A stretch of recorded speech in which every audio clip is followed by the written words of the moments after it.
gano'n. Tas natutuwa na ako dun. Pero when I computed, tas tinignan ko yung like accounts overview kasi I only gamble online. I don't gamble like face to face pa. Pero we're planning to go to a casino din lang sooner or later para lang, happiness.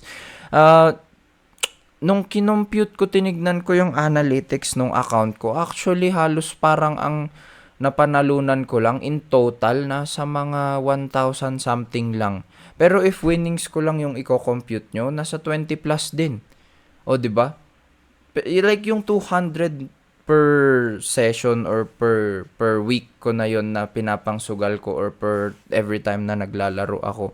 Naiipon din siya kahit nasabihin mo, hindi bali 200 lang naman. Pero as time goes by, naiipon din yung losses mo. Tapos you realize, oo nga, parang ang laki rin nung nawala ko. So yun, that's not good to get into gambling or stuff. But anyways, medyo nawawala na tayo sa topic. Again, living life in the slow lane. Another advice I could give to you, like maybe try to incorporate little habits into your life na para maging living life in the slow lane kayo. Like for one, yun nga, don't compare yourself to other people. Like wag kayo masyadong mag-social media, like they say social media is cancer, which is totoo nga in my opinion. Like wala naman kayong natututunan doon.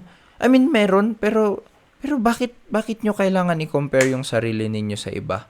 Comparison is the thief of joy, sabi nga nung isang saying. Like imbis na magsettle na lang kayo sa kung anong meron kayo, is mas gusto nyo pa na meron din kayong ganun. In a sense. And ako, guilty rin ako sa ganyan. Kasi ako rin naman, if I browse social media, tas may nakikita akong mas magandang PC, mas magandang table,